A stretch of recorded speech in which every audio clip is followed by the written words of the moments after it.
महज 24 घंटे में एचएमपी वायरस के मामले सामने आ गए हैं।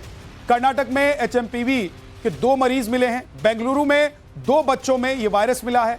8 महीने की बच्ची में पहले यह वायरस मिला और एचएमपीवी से बीमार दूसरे बच्चों की उम्र 3 साल है। दोनों बच्चों को अस्पताल में अलग अलग वार्ड में रखा गया है। दोनों बच्चों की विदेश जाने की कोई हिस्ट्री नहीं मिली है। कर्नाटक के बाद गुजरात में एचएमपी वायरस का केस मिला है। अहमदाबाद में 2 महीने का बच्चा संक्रमित मिला है। एचएमपीवी वायरस के 2 केसेस बेंगलुरु से सामने आए हैं, जहां पर ये दोनों ही केस बैप्टिस्ट हॉस्पिटल में एडमिट किए गए बच्चों में पुष्टि की गई है और इसकी पुष्टि खुद आईसीएमआर ने भी की है। आपको बता दें कि 3 महीने की बच्ची और 8 महीने का एक बच्चा जो है वो दोनों ही निमोनिया को लेकर एडमिट हुए थे, जिसके बाद जब टेस्टिंग हुई तो उसमें एचएमपीवी वायरस की पुष्टि भी हुई है। और साथ ही आपको बता दें कि अब इस पूरे मामले को लेकर सरकार की तरफ से भी एक्शन जो है वो किए जा रहे हैं और यही कारण है कि इस वक्त आप देख सकते हैं हम आरोग्य सौदा में इस वक्त मौजूद है, जहां पर हेल्थ डिपार्टमेंट की एक बड़ी और आपातकालीन बैठक जो इस वक्त चल रही है कि आगे मेजर्स किस तरह से लिए जाएं और किस तरह से इसको रोका जाए। हालांकि लगातार सरकार की तरफ से कहा जा रहा है कि किसी भी तरह का पैनिक सिचुएशन नहीं है, क्योंकि इससे पहले भी एचएमपीवी के केसेस जो है वो दर्ज हुए हैं। लेकिन जिस तरह से ये 2 केसेस सामने आए हैं उसके बाद सरकार एक्शन में जरूर आ गई है, जहां पर पूरा हेल्थ डिपार्टमेंट जो है वो इस वक्त बैठक कर रहा है। और आपको बता दें कि इन दोनों बच्चों की अगर बात करें तो किसी भी तरह का इंटरनेशनल ट्रैवल की कोई भी हिस्ट्री नहीं है। एक बच्चा जो है वो तिरुपति गया था, जिसके बाद निमोनिया को लेकर एडमिट होता है और उसके बाद इस तरह से एचएमपीवी का जो वायरस है उसकी पुष्टि होती है। तो सीधे तौर पर अब इस पूरे मामले को लेकर सरकार की तरफ से स्विफ्ट एक्शन लिया जा रहा है और आगे एहतियातन के कदम भी लिए जा रहे हैं। वीडियो जर्नलिस्ट रवि के साथ पिंकी राजपुरोहित, टाइम्स नाउ नव भारत, बेंगलुरु। इसी खबर से जुड़ी हुई एक और बड़ी खबर आपको बता देते हैं। चीन में तेजी से मरीजों का आंकड़ा बढ़ रहा है। 10 दिन में संक्रमण में 529% की बढ़ोतरी हुई। चीन के ज्यादातर अस्पतालों में मरीजों की भीड़ लगी हुई है। संक्रमित मरीजों में सर्दी, कोविड-19 जैसे लक्षण हैं। चीन से जो तस्वीरें सामने आ रही हैं वो परेशान करने वाली हैं। चीन में मास्क पहनने लोगों की भीड़ देखकर शक पैदा हो रहा है। जो नया वायरस दिख रहा है वो कितना खतरनाक है, सबसे पहले उसके बारे में बेसिक चीजें आप जान लीजिए। इसका पूरा नाम है ह्यूमन मोटन्यू वायरस। सांस से संबंधित बीमारी होती है। इसमें सभी उम्र के लोगों में यह फैल सकता है वायरस। छोटे बच्चों और बुजुर्गों पर इसका ज्यादा असर होता है। 2 साल से कम उम्र के बच्चे ज्यादा प्रभावित होते हैं। कोविड-19 के बाद चीन में नया संक्रमण फैल गया है। कोरोना की तरह चीन में वायरस के मरीज बढ़ रहे हैं।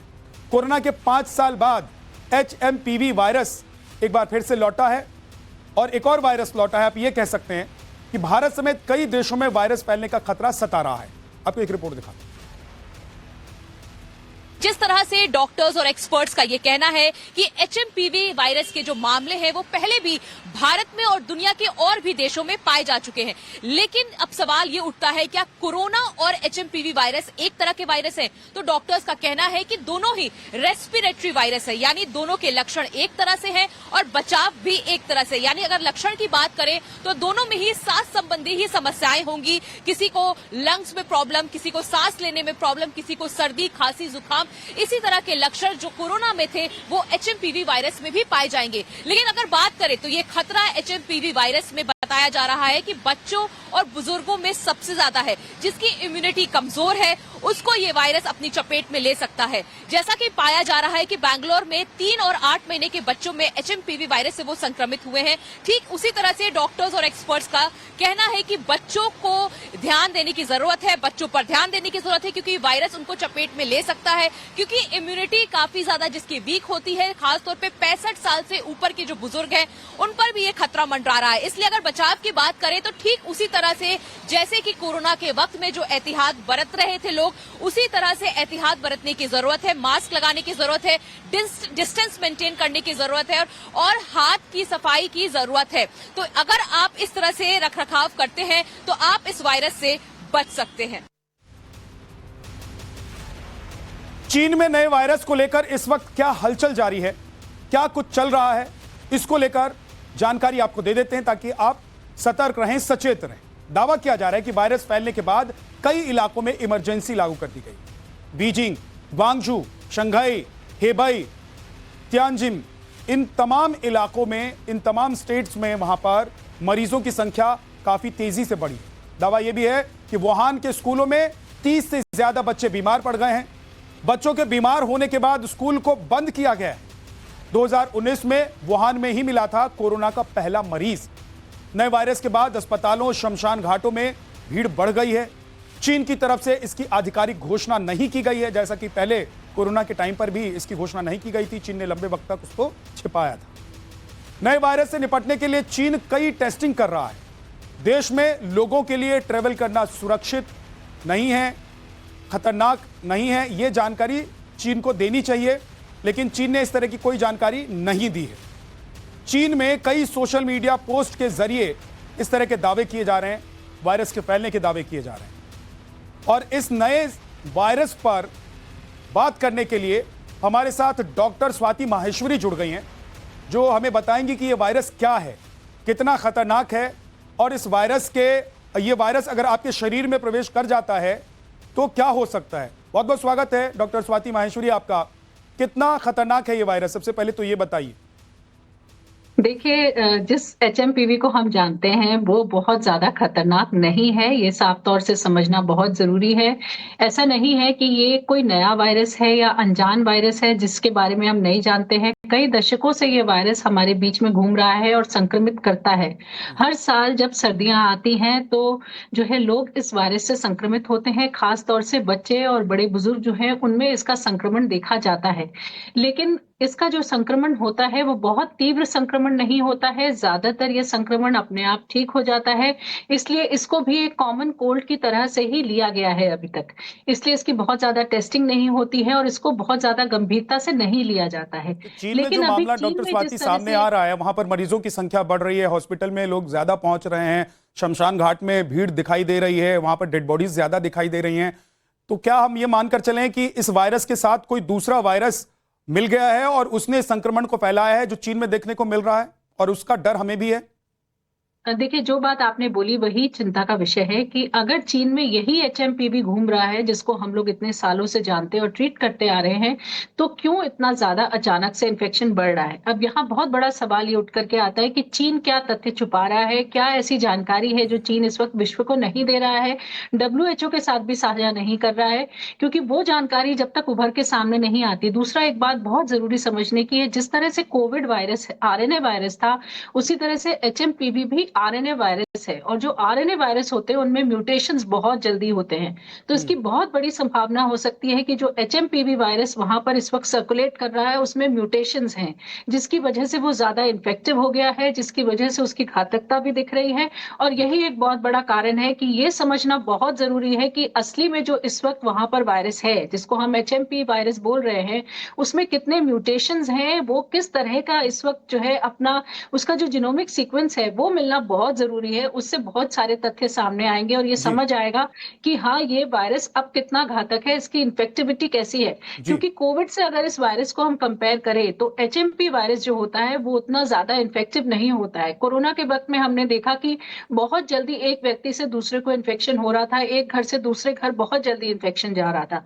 लेकिन HMP में ऐसा नहीं होता है, ये बहुत इन्फेक्टिव वायरस नहीं है। जब आप लंबे समय तक किसी ऐसे व्यक्ति के संपर्क में रहेंगे तब ये इन्फेक्शन दूसरे को जाता है। ये कैसे जाता है? ये क्या हाथ मिलाने से जाता है, या अगर किसी के सामने कोई छींक दे तो जाता है? किस तरीके से एक व्यक्ति से दूसरे व्यक्ति में ये वायरस प्रवेश करता है? देखिए, ये रेस्पिरेटरी वायरस है। जिस तरह से कोरोना एक रेस्पिरेटरी वायरस था, यानी कि ये हमारा जो अपर रेस्पिरेटरी ट्रैक्ट और लोअर रेस्पिरेटरी ट्रैक्ट होता है वहां पर ये ज्यादातर संक्रमण पैदा करता है, वहां ये अटैच रहता है। ऐसी स्थिति में जो संक्रमित व्यक्ति अगर वो खांस रहा है, छींक रहा है, या उसके पास बैठकर आप बात कर रहे हैं तो उसके मुंह से जो कण निकलते हैं छोटे छोटे, उनमें ये जो वायरस है वो हो सकता है और वहां से वो दूसरे तक फैलने की संभावना रहती है। ऐसी जगह, ऐसी सतह, डोर नॉब्स हैं, टेबल टॉप्स हैं, जो जहां पे और लोगों के भी हाथ लगते हैं, वहां से ये संक्रमण एक से दूसरे व्यक्ति को जा सकता है। ठीक है डॉक्टर स्वाति, आप बने रहिए, मैं लौट कर आता हूं। कुछ और सवाल हैं तो मुझे लगता है कि इस वक्त देश के लोग जो हमें सुन रहे हैं वो सोच रहे हैं कि इससे बचा कैसे जाए, उस पर भी हम आपसे बात करेंगे। लेकिन अब ये नया वायरस फैल रहा है, इसकी दहशत देखने को मिल रही है, तो ये भी जान लीजिए कि आखिर इस वायरस के लक्षण क्या है। कुछ लक्षण तो आपको बता दिए हैं डॉक्टर स्वाति माहेश्वरी ने। लेकिन आप लिखकर रख सकते हैं, इसको समझ सकते हैं कि खांसी, जुकाम, बुखार, बंद नाक, गले में खराश, गले में दर्द, सांस लेने में तकलीफ, शरीर पर रैशेस हो सकते हैं। ये तमाम ऐसे लक्षण हैं जो आमतौर पर इस महीने में जो बीमारियां होती हैं सर्दी जुकाम की, उसमें भी होते हैं। लेकिन ये अलग कैसे होगा और इस वायरस का पता कैसे चलता है, इस पर हम बात करेंगे डॉक्टर स्वाति माहेश्वरी से। लेकिन एक रिपोर्ट आपको दिखा दें। एचएमपीवी के मामले तेजी के साथ पैर पसार रहे हैं चाइना में। अब भारत में भी इनके जो मामले हैं वो आने लगे हैं। 2 मामले बैंगलोर में पहुंच चुके हैं। इस पर क्या कुछ कहना है डॉक्टर रवि मलिक का, उनसे बात करते हैं। सबसे ज्यादा बच्चों में ये बढ़ रहे हैं मामले, और इसके साथ ही चाइना में तो तेजी के साथ बढ़ रहे हैं। तो क्या कोरोना से ये अलग है या कोरोना जैसा ही है? देखिए, अगर लेमन टर्म में बताऊं तो ये कोरोना जैसा ही है, क्योंकि कोविड-19 जो है वो भी एक वायरस है जो कि रेस्पिरेटरी वायरस है। ये भी रेस्पिरेटरी वायरस है, रेस्पिरेटरी सिस्टम के ऊपर अटैक करता है। थोड़ा बहुत जो सिम्टोमेटोलॉजी है वो डिफरेंट हो सकती है, थोड़ा बहुत प्रोग्नोसिस डिफरेंट हो सकती है, लेकिन ये सब रेस्पिरेटरी वायरसेस हैं। इसके अंदर influenza, para influenza, respiratory syncytial virus, ये सब रेस्पिरेटरी सिस्टम को अटैक करते हैं। तो सबसे बड़ी बात यह है कि इनके जो सिम्टम्स हैं वो सारे वायरसेस के ऑलमोस्ट सेम होते हैं। फीवर आ गया, थोड़े गले में खराश आ गई, थोड़ी नेजल ब्लॉकेज आ गई, और अगर ये निमोनिया का रूप धारण करते हैं तो पेशेंट को चेस्ट पेन हो सकता है, ब्रीदिंग डिफिकल्टी हो सकती है, और बाद में ऑक्सीजन की भी आवश्यकता पड़ सकती है। तो ये पूरा स्पेक्ट्रम है इनकी जो बीमारी की सिम्टोमेटोलॉजी का।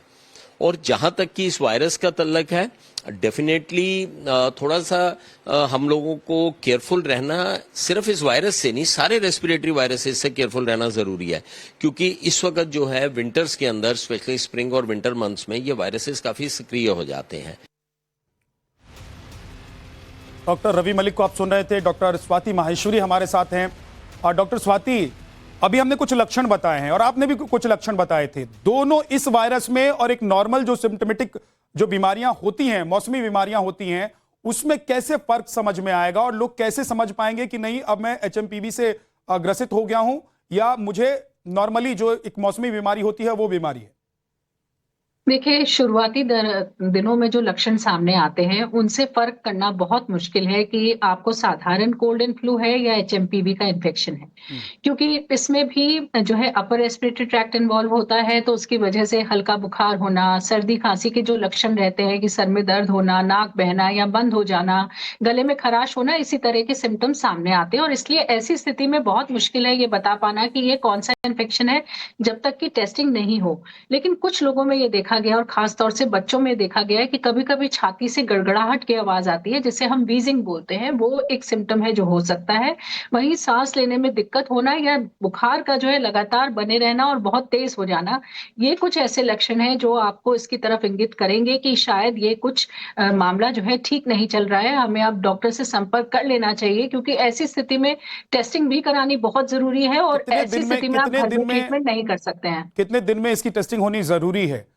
अगर लंबा खिंच जाता है, क्योंकि आजकल जो मौसमी बीमारी चल रही है जिसमें लोग सर्दी, खांसी और बुखार से पीड़ित हैं, उसमें 15-15 दिन तक लोगों को बुखार हो रहा है, लोग सर्दी खांसी से परेशान हो रहे हैं, एक एक महीने में उबर रहे हैं। तो इसके बारे में कैसे पता चलेगा डॉक्टर स्वाति? देखिए, 3 या 4 दिन से अगर आपको बुखार हो रहा है और वो ठीक नहीं हो रहा और आपको वीजिंग हो रही है, तो जरूर आपको एचएमपीवी का टेस्ट इस वक्त कराना चाहिए। ये स्थितियों को देखते हुए है, क्योंकि जिस तरह से अब संक्रमण चीन में बहुत फैल रहा है और वहां से अब भारत में दस्तक दे रहा है, तो ऐसी स्थिति में हमारे लिए लाजमी हो जाता है कि हम इसकी टेस्टिंग कराएं। अमूमन तौर पर अगर संक्रमण बहुत नहीं फैल रहा होता तो हम ये नहीं बोलते कि आप इसकी टेस्टिंग कराइए, लेकिन क्योंकि संक्रमण अब फैल रहा है और अभी ठीक से वायरस के बारे में जानकारी नहीं है, इसलिए ऐसी स्थिति में 3 से 4 दिन अगर आपको बुखार चल रहा है, अगर आपकी खांसी ठीक नहीं हो रही है और साथ में आपको वीजिंग भी हो रही है या गड़गड़ाहट की आवाज आ रही है छाती से, तो जरूर आपको इसका टेस्ट कराना चाहिए और एक्सरे भी करने की जरूरत लिए जो हमारे लैब्स हैं हर प्रदेश के अलग अलग प्रदेशों में अलग अलग जगहों पर जो इस वक्त लैब्स मौजूद हैं, वहां पर इसकी टेस्टिंग बहुत आसानी से होती है। इसकी टेस्टिंग के लिए अलग तरह के लैब्स होते हैं? नहीं, ये जो हमारी लैब्स होती हैं उन्हीं में इसकी टेस्टिंग होती है। जैसे कोरोना का टेस्ट होता था, नेजल स्वैब लिया जाता था, उसी तरह से इसके लिए भी स्वैब लिया जाता है। आरटीपीसीआर का टेस्ट होता है। जरूरत पड़ने पर थूक या खून से भी इसकी टेस्टिंग की जा सकती है। भारत में पहले भी इसके टेस्ट होते रहे हैं, तो इसकी किट्स अवेलेबल है। ऐसा नहीं है कि नए तौर पर हमें इसकी जांच के लिए नए किट्स बनाने की जरूरत होगी। जो हमारी सामान्य लैब्स होती हैं वहां पर ये टेस्टिंग हो सकती है। अब सरकार इसकी टेस्टिंग को और ज्यादा बढ़ाएगी बढ़ेगी, क्योंकि पहले ये टेस्ट ज्यादा नहीं होते थे, ठीक है। लेकिन अब क्योंकि इसकी जरूरत पड़ेगी तो इसकी एक टेस्टिंग बार की जो अगर संख्या पता है, लग वो जाए भी बढ़ाई डॉक्टर जाएगी। स्वाति कि आप संक्रमित हो गए हैं इस वायरस से, तो किसी मरीज को, उसके परिवार को क्या करना चाहिए? क्या उस मरीज से थोड़ी दूरी बनानी चाहिए? उस मरीज की देखरेख कैसी करनी चाहिए? क्या करना चाहिए?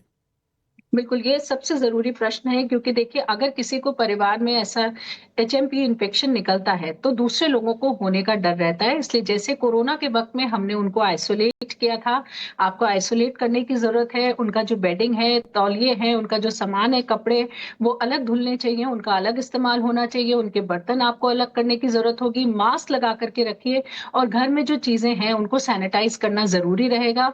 हाथों को साबुन और पानी से धोते रहिए जब तक कि व्यक्ति ठीक नहीं हो जाता। ये देखा गया है कि लगभग 10 से 14 दिन तक व्यक्ति जो है इन्फेक्शन दूसरे को पास ऑन कर सकता है। इसलिए ऐसी स्थिति में मास्क लगाना बहुत ज्यादा जरूरी आखिरी होगा। सवाल इसलिए डॉक्टर स्वाति, अब क्योंकि वक्त नहीं है, किस उम्र के लोगों को यह संक्रमण ज्यादा होता है? देखिए एचएमपी के साथ देखा गया है कि जो छोटे बच्चे हैं, जो 10 साल से छोटे बच्चे होते हैं और खास तौर से 1 साल से जो छोटे बच्चे हैं, नवजात शिशु, उनमें ज्यादा इन्फेक्शन है, और जो बड़े बुजुर्ग हैं जी। जिनका इम्यूनिटी सिस्टम अच्छा नहीं ठीक। होता है, उन लोगों में संक्रमण ज्यादा देखा बहुत गया बहुत है। शुक्रिया डॉक्टर स्वाति माहेश्वरी हमारे साथ जुड़ने के लिए, पूरी जानकारी हमारे दर्शकों के साथ साझा करने के लिए। अब आपको बताते हैं कि आखिर इस डेंजरस वायरस का पता चला तो कैसे पता चला और कैसे चीन से इसका नाम जुड़ गया है। सोशल मीडिया पर वायरल हुआ वीडियो, और वीडियो में अस्पताल में काफी भीड़ दिखाई दे रही है। बड़ी संख्या में जूझते हुए मरीज दिखाई दे रहे हैं। सभी मरीजों में फ्लू जैसे लक्षण दिखाई दे रहे हैं। दावा किया गया है कि चीन का यह वीडियो है। चीन के कई इलाकों में वायरस का असर देखने को मिल रहा है, यह दावा किया गया है। बीजिंग, चोंगकिंग और ग्वांगडोंग में ज्यादा मरीजों की संख्या देखी गई है। क्या कोरोना की तरह चीन एक बार फिर दुनिया को एक ऐसा वायरस देने जा रहा है जिससे बड़ी संख्या में लोगों की मौत हुई थी?